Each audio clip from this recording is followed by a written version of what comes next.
इस बीच लेकिन अब रणनीति होगी क्या, क्या वॉच करोगे आप स्क्रीन पर? बिल्कुल, देखिए सबसे पहले तो निफ्टी की बात कर लेते हैं, क्योंकि निफ्टी में शायद एक स्विंग पूरी हुई, वो 24,450 से लेके 25,450 तक का जो हाई था, एग्जैक्ट 1000 पॉइंट की स्विंग पूरी हुई। अब अगले 2-3 दिन मुझे लग रहा है कि निफ्टी में आपको दोनों तरफ के मौके मिलेंगे। इंट्राडे में लॉन्ग और शॉर्ट दोनों रहेगा। ओवरनाइट अभी कोई पोजीशन कैरी ना करें, क्योंकि मार्केट थोड़ा सा ओवरनाइट के लिए अब थोड़ा सा रिस्की हो जाएगा। और जब तक 25,000 के ऊपर हैं आशीष, तब तक पोजिशनल शॉर्ट नहीं है इस मार्केट में अभी भी। इंट्राडे में अगर आप चाहें शॉर्ट करके कभी कभी बीच बीच में अगर मार्केट साइन दे, वो अलग बात है। पोजीशन शॉर्ट अभी भी नहीं है, लेकिन पोजिशनली लॉन्ग होने के लिए अब थोड़ा सा अगले 2-3 दिन देखना होगा मार्केट को। अगले कुछ दिन आप फोकस करें वापस ऑटोज़ में, एनबीएफसीज में, एफएमसीजी में।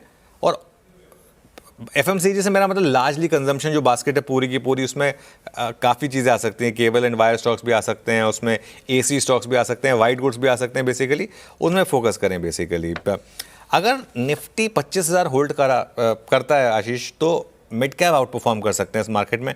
देखिए फ्राइडे को भी आप मिड कैप इंडेक्स ग्रीन में था, हालांकि निफ्टी और बैंक निफ्टी रेड में थे। तो अगले कुछ दिन बेटर ये रहेगा कि आप स्टॉक स्पेसिफिक रहें और थोड़ा सा इंडेक्स पर फोकस ना करें। हाँ, एक चीज़ है, अगर आज खराब खबर पर भी निफ्टी चल गया तो वो बड़ा पॉजिटिव होगा। और अगर बाई चांस आपने फ्राइडे का हाई क्रॉस कर दिया करीब करीब 25,450 के आसपास का, तो वो बहुत बड़ा पॉजिटिव होगा, फिर बड़ी रैली भी हो सकती है। लेकिन उसके लिए भी थोड़ा सा वेट करेंगे। एक और चीज़ हुई, 5 दिन तक लगातार कवरिंग की एफआईज ने, फ्राइडे को फिर शॉर्ट जोड़े उन्होंने, तो वो भी एक इंटरेस्टिंग चीज़ होगी कि क्या अब जो शॉर्ट कवरिंग वाली लेग थी वो पूरी हुई, अब वापस एफआई शॉर्ट साइड पर रहेंगे। अभी के लिए निफ्टी का 25,450 से 25,500 में लग रहा थोड़ा सा टफ होगा। आज सबसे बड़ा जो डिसाइसिव फैक्टर होगा वो होगा आईटी स्टॉक्स का मूव। एडीआर का मूव हमारे सामने है सबके, लेकिन सफाई जो है वो एडीआर के मूव के बाद आई है। तो आज आईटी कैसे बिहेव करेगा, आई थिंक ये देखना बहुत ज़रूरी होगा। अगर आईटी बहुत ज़्यादा गिरा तो थोड़ा सा प्रेशर आएगा मार्केट में, लेकिन अगर आईटी में रिकवरी हुई तो शायद मार्केट सुधर जाए। और एक चीज़, बैंक निफ्टी 54,800 से 55,000 का एक क्रूशल जोन है, इस पर नज़र रहेगी आज। ओके, नैस्कॉम का इस बीच स्टेटमेंट भी आता हुआ कि H1B वीज़ा फीस के जो क्लैरिफिकेशंस आए हैं उससे इमीडिएट कंसर्न्स काफ़ी हद तक रिड्यूस होते हुए। खैर, फिर भी चुनौती है, बिल्कुल सही है। देखते हैं आईटी कैसे बिहेव करता है आज के ट्रेडिंग सेशन में। आज के क्यूज की तरफ बढ़ जाया जाए। एक तो खैर वो H1B वीज़ा वाला इशू है ही है, उसी को और डिटेल में समझेंगे। बाकी समीकरण बैठ कैसे रहे, गिफ्ट निफ्टी दिखा रहा है। इन सब डेवलपमेंट्स के बीच में 90-100 पॉइंट का दबाव, 1/3% कमजोरी के साथ आज मंडे के दिन इस नए हफ्ते की हम शुरुआत कर रहे होंगे। देख लेते हैं ग्लोब कैसा है, क्या हम ही अंडर परफॉर्म कर रहे हैं या ग्लोब का मामला भी ठंडा ही है। लाइए प्लीज एशियन पीयर्स। सुबह तो बहुत मिला जुला सा रुझान था, जब 7 बजे हमने चेक किया था यूएस मार्केट जब एशियन मार्केट जब खुल रहे थे। इस समय भी वैसे ही मिला जुला रुझान है। चाइना के मार्केट्स खुले हुए हैं, आपकी स्क्रीन पे मिला जुला सा ट्रेड होता हुआ, लेकिन बाकी एशिया बेहतर करता हुआ। तो लार्जली इन ग्रीन टिल्ट है एशिया का। और यूएस में फ्राइडे को मजबूती के साथ कामकाज हुआ। भाई यूएस के फ्यूचर्स 3:30 बजे जब हमारे सेशन की समाप्ति हो रही थी बिल्कुल फ्लैट थे। उसके सामने तीनों बेंचमार्क्स 1/3 से 3/4% उछाल के साथ। तो कहां फ्लैट थे, अच्छी तेजी के साथ एक्चुअल सेशन प्ले आउट हुआ और आज सुबह के फ्यूचर्स भी फ्लैट है। तो हैंडओवर यूएस का बढ़िया है, एशिया लार्जली बढ़िया कर रहा है। तो हम अपने सरदर्द के चलते थोड़ा सा अंडर परफॉर्म कर रहे हैं। अब मामला है क्या, समझ लेते हैं। बाकी डेवलपमेंट्स इंपॉर्टेंट क्या है, हॉर्माज बताएंगे हमारे ग्लोबल क्यूज। हॉर्माज, क्या क्या हुआ भाई साहब? गुड मॉर्निंग आपको। गुड मॉर्निंग आशीष। जो हुआ H1B को लेकर के वो तो आप लोगों ने चर्चा कर ही ली उस बारे में, और उसका ही ज़्यादा आज भी इम्पैक्ट देखने मिलेगा। और ये एक टाको मोमेंट आप इसलिए भी कह सकते हैं क्योंकि जब ये घोषणा डोनाल्ड ट्रंप कर रहे थे तो हावर्ड लटनिक जो उनके कॉमर्स सेक्रेटरी है, उन्होंने बाकायदा कैमरा पर ये कहा था कि $100,000 की जो फीस है वो पर एम्प्लॉय पर ईयर होगी, हर साल देनी होगी। फिर किसी ने जाकर के उन्हें कह दिया होगा कि साहब ऐसा मत करिएगा क्योंकि हमारी कंपनीज को नुकसान ज़्यादा होगा।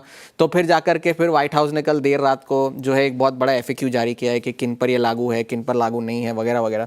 बाजार तो ठीक ही चले हैं, शुक्रवार को भी वीकली गेंस के साथ बंद हुए। रसल 2000 की 7वीं लगातार वीकली गेन थी ट्रिपल विचिंग के बावजूद, क्योंकि ये जो 28 बिलियन शेयर्स शुक्रवार को ट्रेड हुए ट्रिपल विचिंग के जो एक्सपायरी थी उनकी, उसके चलते, जो कि तीसरा सबसे बिजिएस्ट ट्रेडेड डे था बाजार के लिए उनके 2008 से, जब से ये डेटा जो है इकट्ठा करना शुरू हुआ है तब से।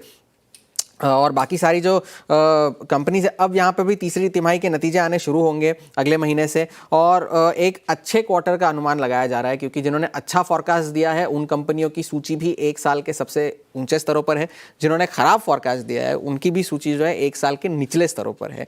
तो एक अच्छे क्वार्टर का अनुमान है। और SEC के जो चेयरमैन हैं उन्होंने भी ये कहा है कि जो पब्लिक कंपनीज के डिस्क्लोजर के कुछ रूल्स है उनमें बदलाव किए जाएंगे। शायद जो डोनाल्ड ट्रंप ने प्रस्ताव दिया था कि तिमाही के बजाय छमाही नतीजे घोषित किए जाए, उस पर शायद कोई कार्रवाई हो सकती है, उस पर शायद कोई कदम उठाया जा सकता है। डोनाल्ड ट्रंप और शी जिनपिंग के बीच शुक्रवार को भी बातचीत हुई, फ़ोन कॉल हुआ, जहां पर उन्होंने कहा कि काफ़ी सारी मसलों पर चर्चा हुई, यूक्रेन पर, फेंटेनिल पर, ट्रेड पर। और शी जिनपिंग ने एक तो बात कही कि भाई बातचीत तो हमारी अच्छी हुई, लेकिन US को चीन के कंपनियों को व्यापार करने के लिए एक अनुकूल वातावरण देना चाहिए, और वो भी जो है US एक अनुकूल मौके पर जाएंगे अगले साल। और डोनाल्ड ट्रंप ने भी कहा है कि 2026 की शुरुआत में वो भी चीन जाएंगे। टिकटॉक को लेकर के अभी तक कोई औपचारिक तौर पर घोषणा नहीं की गई है, आखिरी डील जो है वो कुछ दिनों में जो है अनाउंस करी जाएगी। लेकिन इस बार इस हफ्ते कम से कम 13 फेड के अफसर जो है बयान देने वाले हैं, इंक्लूडिंग जेरोम पावेल, जो कि कल उनका बयान होगा, पॉलिसी के बाद का पहला उनका जो बयान होगा वो एक बड़ा फैक्टर होगा देखने के लिए। आज ही फेड के जो है 5 अफसरों के तो बयान आज ही है, तो उन पर सबकी नज़रें होंगी।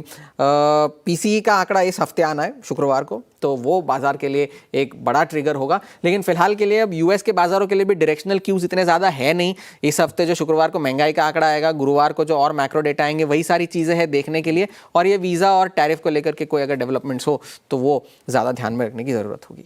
US के जो स्टेटमेंट आए अपने लिए टैरिफ और ये वीज़ा वाला मामला ज़्यादा इंपॉर्टेंट इस हफ्ते देखते हैं किस तरह से और डेवलपमेंट्स प्रोग्रेस करते हैं। वो ट्रम्प साहब, वो लटनिक साहब थे, उनके बगल में एक बोर्ड रखा हुआ था गोल्ड कार्ड का, भाई जो अमेरिका जाना चाहते हैं $1 मिलियन दीजिए और आपको परमानेंट रेजिडेंसी देंगे ट्रम्प साहब और उनका एडमिनिस्ट्रेशन। $1 मिलियन मतलब 8.8 करोड़ रुपए, 9 करोड़ पकड़ लीजिए हिसाब किताब मिला के। 9 करोड़ में आप जाना चाहोगे US रहने? कोई 9 करोड़ तीर से पहले डूबती नैया में वैसे भी क्या जाना। ये ग्लोबल डेवलपमेंट्स हैं आपके लिए। ग्लोब तो ठीक है, हमारे अपने कुछ निगलिंग वरीज हैं।